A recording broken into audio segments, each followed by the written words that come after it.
to remember someone I went to school with in Barbados. And I'm not going to say his name just for reasons of protection and anonymity, but I remember getting the Facebook message from one of our mutual friends, and he was like, hey, I just want to let you know that such and such, like, he committed suicide. And I was like, what? Like, it really took me back. The reason why his death impacted me so much was because I was in a very similar space. And very close to it. Like, very, very close to it. Like that was it. And the weirdest thing about it was him doing that felt like a confirmation to me that, like, maybe I should do it too, right? If something standing between you and your happiness, it was for me. I had to face my depression and the constant negative self-talk. Therapy helped me realize I deserve to be happy. That's why this podcast is called I Choose Health, because I made the choice to heal, and I want to share that with you. It's Men's Mental Health Awareness Month. 60% of you who are watching this podcast are men. And brothers, it is time to take care of yourself. As a gift to you, we've partnered with BetterHelp as our sponsor to help you start your own healing journey. We all face moments when life feels overwhelming, whether it's stress, anxiety, or just feeling stuck. Talking to someone can make a real difference. And that's where our sponsor BetterHelp comes in. BetterHelp offers professional online therapy that's convenient, affordable, and entirely on your schedule.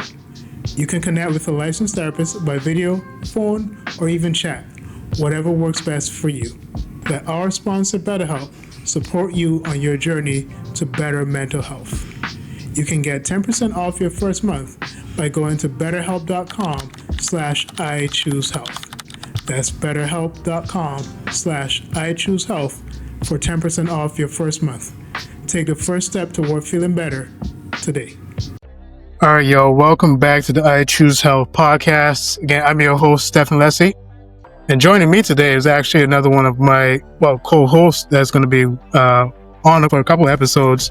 You guys saw him in episode 14, Andre Zemnovitsch. How you doing, Andre? I'm doing fantastic. How about you, my friend? Man, I am feeling good, man. I am loving this whole thing, this whole setup. For me, I've always loved like an in-person element to just meeting and talking, right? It kind of reminds me of, so for those who are kind of familiar with ancient Greece, and so there was a place in ancient Greece called Mars Hill. And so people would go there, thinkers would go there to have different types of conversations just to figure out what was the talk of the day. And so kind of similar to how we have podcasts now and just have different trains of thought that's bouncing back and forth off of each other.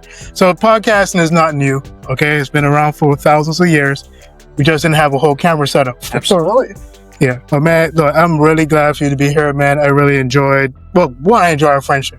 But two, I really enjoyed just how vulnerable you were with us last season on episode 14, just sharing how you overcame your addiction and coming into a place of presence and understanding. And so that was just really like breathtaking, it was a breath of fresh air. Yeah, and thank you for having me on. It was really cathartic. It always is to talk about my past. And I'm one of the few people who are truly proud, not of necessarily all the excess that I was a part of, but resurrecting myself. And now as I age, as I'm almost 40, from pretty much seeing the light at the end of the tunnel numerous times in my rock and roll days, I'm one of the few people that I really know that truly loves aging. As I turn 40, some people hide their age, and I'm like, I'm still this and this, or do a bunch of plastic, surgery procedures. I love aging. Every single day that I'm alive, I feel is an accomplishment. So I feel at this rate, when I'm hopefully 70, 80, 90, I'll feel even better than I do right now. That is one of the modus operandi that I try to instill into my clients, is to really hop on that perpetual verve and vitality bandwagon. That was a good plug over there, because he's got his podcast coming, Verve and Vitality. I'm looking forward to it. I heard him playing with it a little bit over the weekend, so that was great to hear, man. So, I'm giving that the promo. You guys are going to be seeing that in a couple of weeks. But I definitely want to shout that out, because what he's got coming is great. As a matter of fact, talking about Verve and Vitality, because I know we talked about the idea that, life is pretty much over at 70, right? Or prior to, for some people. So speak about that as well, where, people feel that like, all right, once I hit 70, my best days are behind me. Just go into that and look at the fact that, like, yeah, actually our best days could be ahead of us, like, as we're getting better. So I know maybe this isn't a totally relevant juxtaposition to this day and age matrix we're in, but you're familiar with all those kung fu movies, right? Mm-hmm. Who's the wisest, most powerful person? It's that 150-year-old monk on top of the mountain. So as he aged, like good bourbon, like good wine, if you age properly, you are amassing, you are assimilating all of these amazing experiences, senses, and essences that you accomplish in your day-to-day life. And of course, as we are in this hustle and bustle world, just focusing on waking up, making it to work, surviving financially, we start to really spike our stress hormone. And what that happens is we age prematurely. And that's one of the reasons, of course, toxins in our food and the air. But stress, man, I'm telling you, as you know, is one of the worst things out there. So one word for people that really want to just start to research the right way into aging, well, adaptogens. And I guess we're going to explore that a little bit more as we get into this episode. And I want to start this podcast off on a positive note. One of our, I think, good friends, Alicia, was one of the group fitness trainers at Chelsea. She always says, you know, what are you thankful for? And I'm really thankful for her just, you know, being that person to keep that in perspective. Because a lot of times I think we become very complacent in terms of just focusing on what it is we want to complain about or argue about. And for me, you know, I'm learning to be like, okay, like, what are you thankful for? Because there's way more to be thankful for than there is to complain about. So I want you to, like, just start on what it is you're thankful for. And then also, I'm going to share what I'm thankful for as well. Dude, I'm thankful for everything. And I don't want to sound like one of those live, laugh, love people, but I truly am thankful for everything. And it truly was a blessing for me to survive the craziness that I've experienced in my 20s. And back then, it was a blur. Even though I had more finances, even though I was at the sickest parties, even though I was partying with rock stars and who knows who, it was a blur. I didn't appreciate it. It was just a perpetual hangover. Now, after years of meditation, getting into Zen, breathwork, Qigong, Tai Chi, which you know are my specialties when I train, I now appreciate every breath. I appreciate every warm shower. I appreciate this right here, our camaraderie. I appreciate the wavelengths that we're setting out there to the masses. And as the great philosopher Rumi said, and pardon me, I believe I'm paraphrasing, but you got to wear gratitude like a cloak, and then gratitude's going to appear everywhere that you look. Yeah. And that's a law of attraction. That's, I remember this old law of attraction anecdote. This was before Uber days. When you wanted to catch a yellow taxi, you would go into Times Square, or if you were a tourist somewhere, and you would focus on a yellow taxi. That was what you would find, was that yellow taxi, because your perception would be finding that. So it's the same with gratitude. If you find things to be grateful for, you're going to get a lot more things to be grateful for. Yeah. And it becomes that really positive Pandora's box of instead of bad things, of good things that you just see. And I think it shows the power of perception, like how much whatever we're focused on is what we really see. Right? So if you're focused on everything that's bad, you tend to see the bad. So for me, one thing that I had to learn to stop doing, I've always been saying that my life is a definition of Murphy's Law, right? Like whatever can go wrong will go wrong. It's like, why does this always happen? And I started to realize, like, whatever I want to come back to me, I got to put it out there, right? And that is just a true principle. And so I can't allow myself to be held to these like arbitrary, or I should say very subjective laws, right? With Murphy's Law that talks about whatever can go wrong will go wrong. And in a sense, right, it's true in a sense, but really a lot of it boils down to the power that we have. And I'm really thankful for life in general, just like everything. And, you know, at this point, just say rest in peace to the people who lost their lives in that Air India crash. Yes. That was crazy. I saw the amount of people that perished in that. I'm seeing a lot of different numbers. Some are saying 241. Some other places are saying 260. Some are saying 290. And I think I was talking with someone about it. They were saying that they're taking into account maybe people who were on the ground when it crashed. So they're looking at that. And I think somebody who's definitely grateful is a lone survivor. I don't have his name. I'm going to put up on the screen at some point. And I think they were asking him how he felt, you know, and, you know, how grateful you feel to be alive. But, you know, he was like, hey, people forget that my brother was on that flight. Apparently his brother died in the flight. Can you imagine the survivor's guilt that this poor, like, I guess also simultaneously lucky gentleman is going to experience? And I mean, I'm thankful that he survived, but it's going to be the healing. God only knows when the healing begins. You know, to get a little bit maybe esoteric out there, but you kind of believe that he's here for a purpose. That he was spared oblivion, and he's going to do something amazing. Even his energy, just his presence. Yeah, something's going to be special with this guy. You know, I was just saying, again, people can believe what they want to believe, but like I think about how do you go through something like that and not become at least somewhat spiritual or somewhat religious? Like, out of all these people that died, I survived. One person. Yeah. In like, I think he was in the 11th row, if I'm not mistaken. So it wasn't like he was all the way in the front, all the way in the back. Just, that's kismet. So one of the funny phenomena is that, this is not a funny situation, but one of the phenomena that has come out of that, my client this morning actually made me aware of it, is that there are people who maybe buy in seats like 11 because they think it's kind of like a lucky number. And so he was like, my client was also looking for his flights when he was like looking for seat 11, right? Which is just kind of funny how human beings like process things. Look, man, things happen. Different cultures have different lucky numbers.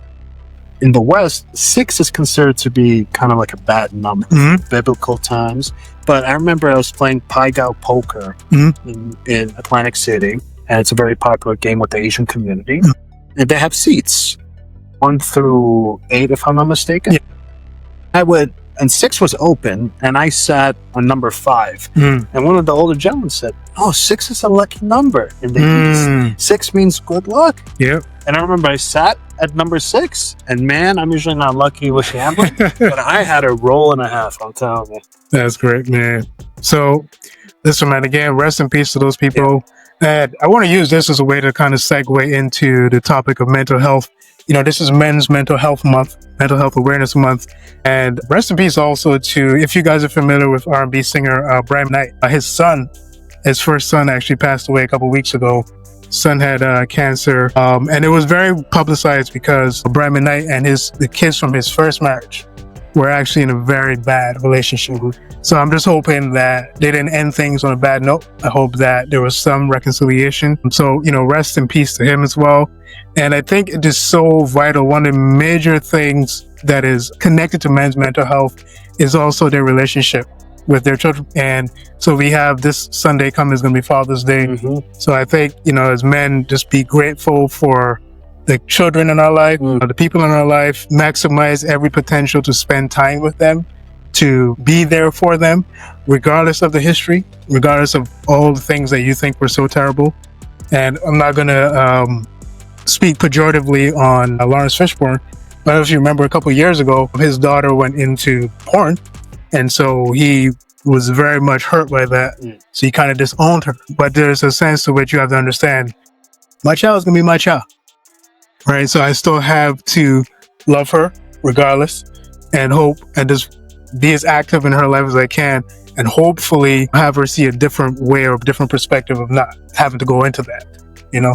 So I want to get right to our show in terms of men's mental health. And, you know, as we said, we talked about going beyond this idea of not being able to make it past, right, 70, and just going, you were talking about the adaptogens, right? Speak about that, because I've heard this word, but I'm not very familiar with the concept of it and how that affects us and our length of life. Like, how does that affect us? All of these were adapting to the changing climates. So there are herbs, mushrooms in particular, out there, which allows our bodies to perpetually adapt into higher frequencies, into better workings. One example that I always recommend and give my clients is reishi mushroom, if you're familiar with it. And reishi, also called the mushroom of immortality, for many years was kept private by the Chinese emperors just for themselves and their families, because it would better the heart, better circulation, and they wanted to have kind of that up on the general public. There's other adaptogens, and Paul Stamets, the owner of Host Defense, he speaks about this ad nauseum, about chaga, about cordyceps. For instance, you want to have a little bit of energy, you take some cordyceps mushrooms. You want to clean out toxins from your body, or if God forbid you're dealing with chemotherapy or heavy metal poisoning, chaga, which is this fungus technically that grows on a birch tree, and it's a cancer for the birch tree. But when you cut it off, you actually do a positive for the birch tree. And then as you eat it, it does the opposite of what a cancer does. It cleans your system out instead of metastasizing into all of these atrocities. Yes. So once we learn to really harness the power of adaptogens, as well as having our cycle and having everything be in a right pattern, we not necessarily stop the Grim Reaper from coming to us, but man, we delay it for a long time. Yeah. And adaptogens help balance our endocrine system, our good hormones, lower our stress hormones, as I mentioned, because we are our great grandfathers and grandmothers. We still carry all that trauma, all that fight or flight response that was needed to evolve. Because times were tough. Times are pretty tough right now too. And it's our duty to get ourselves into our absolute highest states of being. And I remember what, I don't remember directly, but what was it, Socrates that said that it's a shame for a man not to know the extent of his athleticism in his butt. Yeah. And adaptogens, when properly used, the closest I could relate them to is positive steroids. Like, I know steroids has a negative connotation, in my opinion, as I'm sure, but adaptogens allow you to think clearer, to have a healthier heart, to have a better immune system. And all of that allows you to set yourself on patterns which are going to be much more beneficial to your self-evolution. And my fitness brand, High Chi Fitness, our modus operandi is never stop evolving. And it's an old Zen proverb that as soon as you reach a plateau, there's two more ready for you. So you just got to transcend it. You could never plateau if you're on the right path. I think that's a law for getting better as you age as well. Because I think, again, we fall into these types of thinking, well, if I get to this age, this is how I'm supposed to be. I'm kind of set in my ways. For some reason, get into that way of operating where we don't want to change the way we think, the way we moved, the way we operate. Dad, I apologize for this. Like, with my dad, for example, he's, a little bit up in years, almost 70. He's going to be 70 this year. Mine is 84. Hey, that's the best. He's the baby of the family. But like, with my dad, it's just like, he'll call me. He's like, hey, can you come over and show me this thing on my cell phone? I'm like, Dad, I'm at work. I can't come over and, like, are you able to look at the phone and try to, get some familiarity? So even when I try to teach him some things with how to use a phone, and again, my father's situation is a little bit different just because of the dementia. So I know it's hard to lay down new memory tracks. That consolidation is going to be tough for him. So I understand. There's also has dementia. Yeah. So we have a lot of yeah. So it's just like, but like for those people who don't have those things that are in the way, right? It is important to make sure that we are consolidating those memories and, working on the strength of the brain. So regarding dementia, my father's dementia was really bad 5 or 6 years ago. Doctors didn't know what to do. There was no medication, still no medication. There's one that came out, Rexulti, that has more side effects than I could list. So I remember I went to an herbalist and he said, start giving your father lion's mane, which is another adaptogen, Bacopa, Bacopa, ginkgo biloba, and cordyceps. Those. Cordyceps are amazing, by the way. Amazing. Bacopa especially was something new. I knew about lion's mane because I used it myself to regrow all of my neurological synapses that I burned off with partaking in who knows how many serotonin boosting substances in my life. That's what we call it now. That's good. Yeah. Politically correct. But I will tell you right now, at 84 right now, compared to about 78 when it was so bad that we really didn't know what to do, he's 80% better. I'm serious. He's 80% better. You don't have to take my word for it. You can ask my mom. You can ask my brother. You can ask all the people around. He literally is now reminding me of being that 50-year-old successful restaurant owner, beloved restaurant owner. And I asked him, I said, Dad, how do you feel? And he takes it every day. We take some breaks out of just to allow the body to But it's because he's also in a lot of, pharmaceutical pills for blood pressure and statins and all that. And he says, son, it saved me. Yeah. I finally feel like myself. So for your father, I cannot recommend this enough. And again, Polston has it's called Brain Defense, I believe. And it's got Bacopa, ginkgo biloba, lion's mane, and cordyceps. Yeah, that's probably going to be the best way I'm going to have to do it with him, because the one thing, food-wise, that my father hates, mushrooms. Right. So I'm saying that's why we're going to have to do it that way, because I think pills going to be the best way. Right. Now, the funny thing is that with my brother now, my brother hates taking pills, but he'll eat the stuff in food. So it's just like a funny dynamic with my brother and my father. But, I think one of the reasons why people like us start these podcasts is that we see so much in our family, in our communities, where our families could be adopting healthier ways and they're not. Right. We're trying to be positive influences around them as well. And so that's, some of the people that I know who are some of the top people in health, and they're like, man, my mom doesn't live healthy, or my dad doesn't live healthy, or my siblings don't live this way, right? And it's a consistent battle. Imagine being that guy that has been able to help thousands of people, but I can't help my mom and dad just because they're resistant to change. The effects are really paying off. No, that's amazing. And I am a fan of both Eastern and Western medicine. I'm not one of those, it's just got to be meditation and yoga and Ayurvedic medicine. No, but at the same time, not just pills, pharmacy. I believe it's got to be a combination of East and West. And I was blessed enough in my life, especially after I got sober from all the hard BS, to start learning about plant medicines, holistic, Ayurveda, shamanism.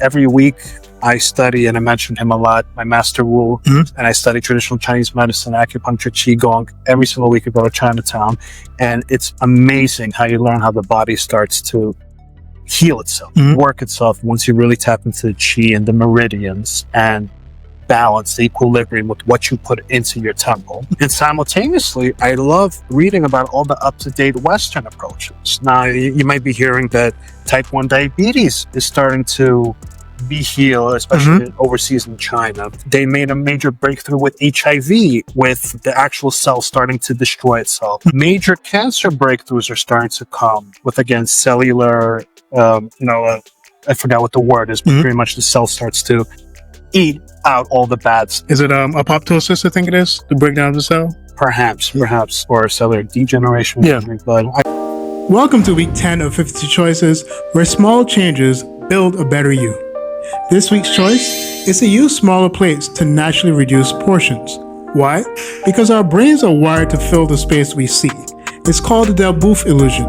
When we use a large plate, even a normal portion can look small, leading us to overeat without realizing it. In a 2012 Cornell University study, people who used smaller plates ate 22% fewer calories without feeling deprived. So this week, try swapping out your dinner plate for a salad plate. You'll still feel satisfied, but your portions will shrink effortlessly. Small plate, big impact. Make health personal. Make a choice to be you. I could find the link to it. But we're at a time right now where all of this is starting to become public. And once you add in, for instance, lion's mane, which is now scientifically proven to regrow all these dead neuroreceptors and aid in neuroplasticity, and Bacopa, which clears out all of this excess gunk, and people are starting to be more conscious about putting less heavy metals in their diet. And now there's a lot of studies saying that dementia is due to excess aluminum or excess heavy metals that start to get plaqued up in the brain. You can see it right now, whatever you want to call this epoch that we're in, but there is starting to be a mass awakening. People are starting, it might take another few years, maybe another decade or two, but I'm telling you right now, 75, 77, I believe, is the average age right now in America for people to live. That's going to be 120 within the next 20 or 25 years. And if you're familiar with Robert Anton Wilson, he has a great book called Prometheus Rising. He talks about how exponentially science and medicine is starting to develop positively.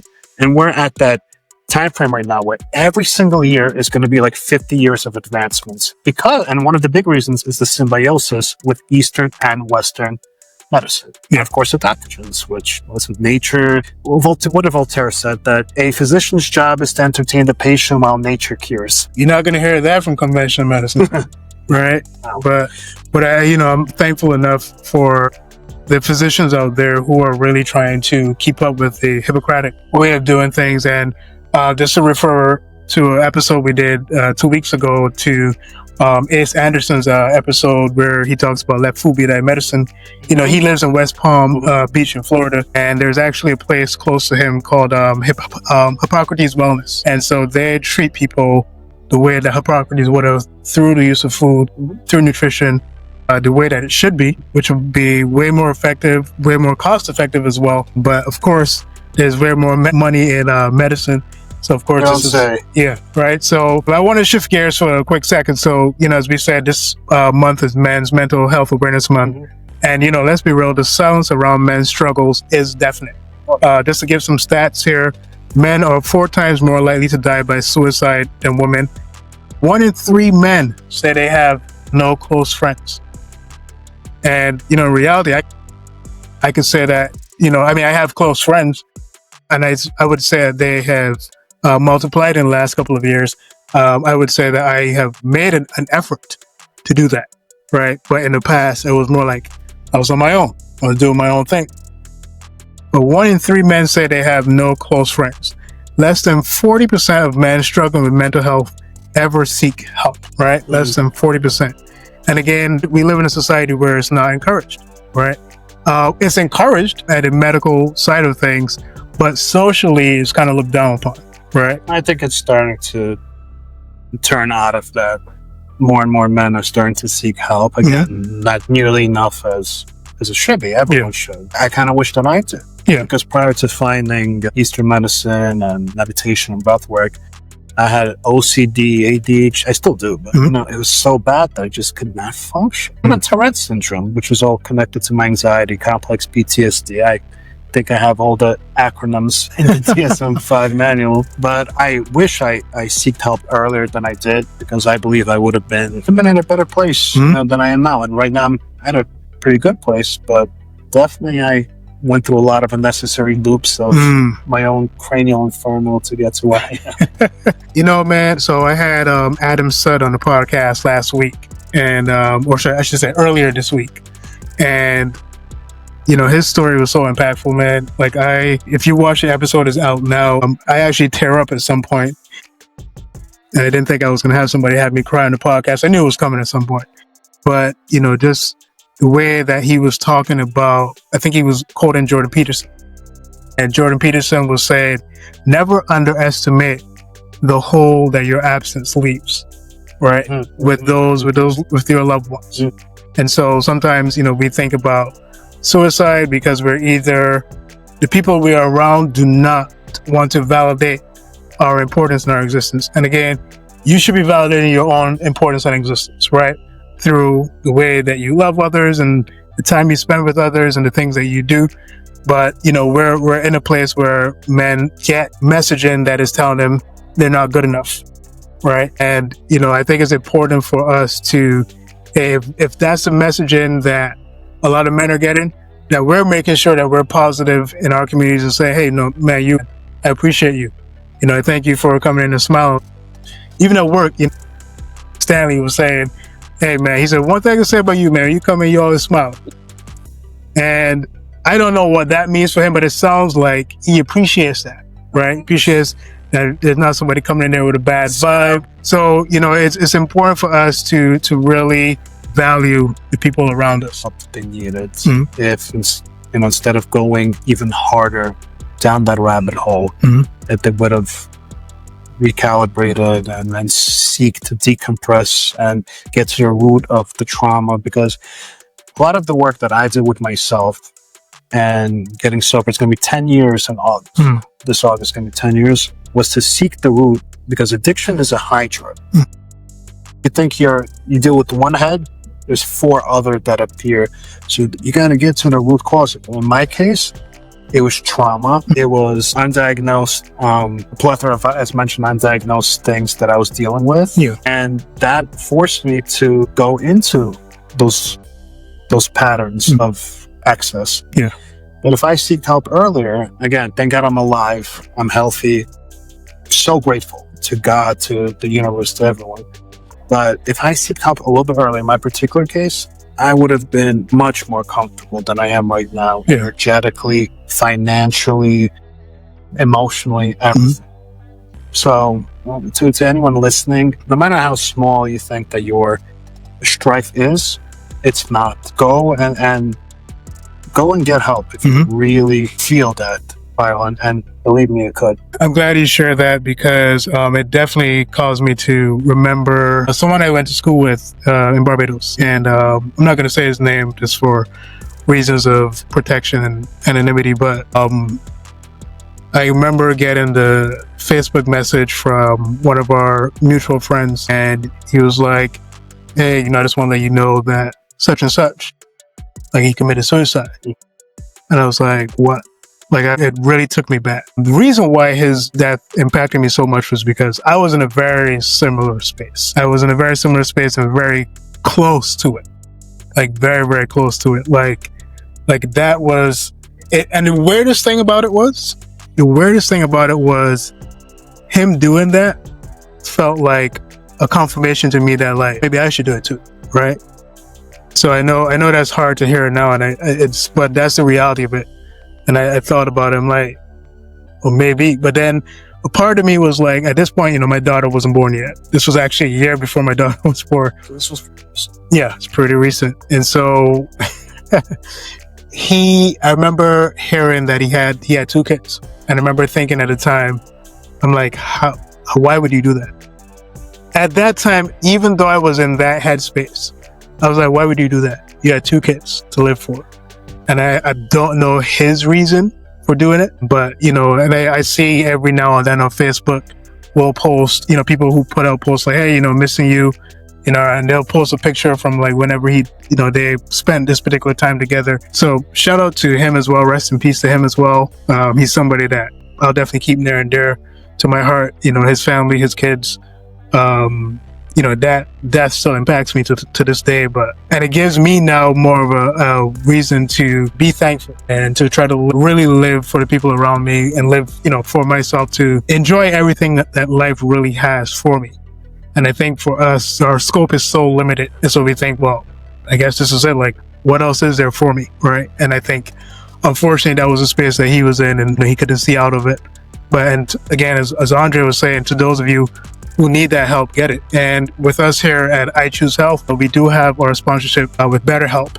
And so if you are looking to find a way, something that's affordable and easy for you, I'm going to post a link in the description, betterhelp.com/I Choose Health, and you get 10% off that first month. So it's pretty affordable. And again, it's convenient because you are able to speak to a licensed therapist, whether that's by phone or video conferencing. So I'm going to put that link in the description, but that's something you could take advantage of. To add to even though I'm not a licensed therapist, obviously go seek a licensed therapist first and foremost, but you can leave my contact information if someone feels they just want a bro to talk with, someone that's been through the meat grinder so many times. With great pleasure. We'll always listen. We'll always try to comfort. We'll always offer any sort of fitness, meditation, breathwork. That's my specialty. If you really feel, for the viewers that you just need that little extra asset, please, I'm always available. Pro bono in this case when it comes to mental health. Yeah. So I can leave my information and contact me at any time. I'll always have it here for you to listen. Yeah, and I definitely appreciate that, man. And another thing that is also leading to depression is the digital burnout, right? From overstimulation. I can't really get that upset because I do it too, right? Where I'm like, I find myself on my phone and I get into that doom scroll. Morning doom scrolling. Yeah. Absorbing all that UV light that blasts our circadian rhythm, that causes a negative domino effect. Me, myself also. It's at 2 a.m. looking at cats. I mean, if you're going to do it with cats. I did do it with cats. Also cats. eventually my algorithm gets into the most preposterous hoopla I could even imagine. Oh man, listen, sometimes I see those videos and I know my mom has an appreciation. My mom and brother have an appreciation for those animals. So sometimes I'll send over those dog and cat clips. So they're fun to watch. And I don't know, I think our fascination with animals is that I think they're the only beings within our realm that are really authentic with us in their communication. I think with human beings, we have so many filters. And I'm not saying obviously there's some animals that do things for protection, but for the most part, they're very like, that's who they are. They're real. Yeah, they're real. And I think this is why we have an appreciation and adoration for animals, because of, especially where we live in this society and stuff, everyone is wearing the masks, as you mentioned. Masks, the Sin Japanese call it, we wear 3 masks. One that we show the public, one that we show our friends and family, and one that we just show for ourselves. Animals don't have that. Animals have that just realness, that authenticity, and love. Well, look, just because we're short on time, I want to share these 3 things. I want to provide as much value as I can from this video. So I want to list 3 things that you can do right now to support men's mental health. All right, the first we're saying is to create stillness. Just 10 minutes a day, no phone, no noise, just presence, right? And for most of us who were born before the quote-unquote dot-com era, before the cell phones, right? This was a very easy feat. Not now, right? But try to create that time in the day just to have that stillness. Spend that time alone, just whether you feel like you want to connect with ultimate reality, with God, whatever that is, right? Or just with your child. One of my favorite things to do, and I did it with my daughter last night, was just sit down, just stare into her face. And we're just staring at each other, we're smiling, right? And it's just like, it is the greatest thing in my day, just staring into her face. And my daughter is hilarious. It's hilarious, the things she does, the way she interacts. She's adorable. Man. And so just take that time, man. And listen, having an amazing, cute kid, that 10 minutes is going to go by quickly. You could do that for hours on end. So just practice that stillness. For everybody out there, for women out there, everybody else, check in. Deeply ask a man in your life, how's your heart? Then pause. Wait for the real answer. Because as men, I think we're really good at default answers. How's your heart? Those are 3 powerful words. Yeah. We're really good at default answers, right? So I'm like, yeah, I'm good, man. Okay. I'm okay, right? And I think, I don't know. I think if we had a different society, if we weren't set up the way we were because of our economy, right? I think we would actually respond truly. But I think because we're trying to get about our day, we have this, that, the next to do. So we're like, no, I'm good, bro. All right, on to the next thing, right? And then we get into all these other conversations that really don't profit us. One thing that Adam shared with me this week, and again, if you guys get a chance, please look at that episode 23 that Adam said. He was saying that being present is necessary for healing, right? And I noticed that, he was saying that one of the persons that he didn't like was himself, right?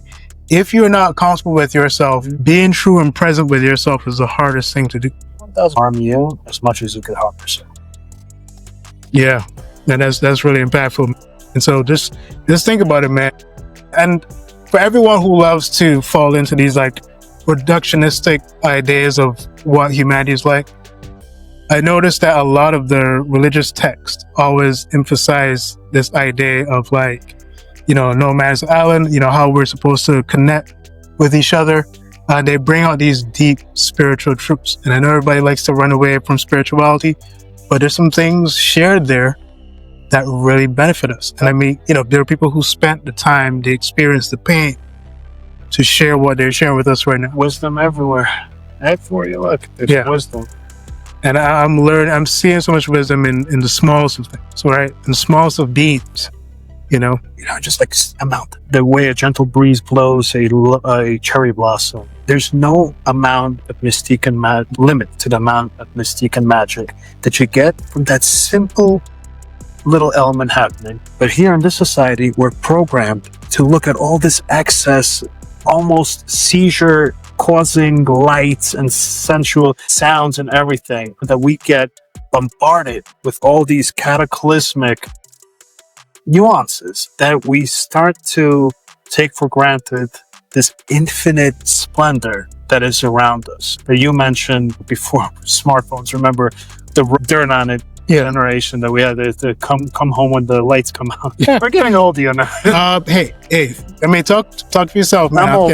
Nah, it's so funny. My mom reminds me. She's like, "You'll be 40 in 5 years." I'll be 40 in 2. So. Oh yeah. But hey, man, listen. And again, that's a blessing in itself, right? To be able to get older, but also get wiser and feel better. And that goes into the next thing, right? The third thing here is just moving with intention. Walk, live, stretch, sweat, movement. Shifts. Keep taking yourself to a higher level. Mm-hmm. That's the secret of longevity, of stamina. Dare I say, almost immortality is just don't regress. Yeah. Keep moving forward. Yeah. Keep the trajectory onward. Well, guys, listen, man, we are out of time. Yeah. But we're going to have to do another one of these. We're going to have to do one more. So we're just getting started. Yeah. Getting the ball. Andrea, thank you for joining us.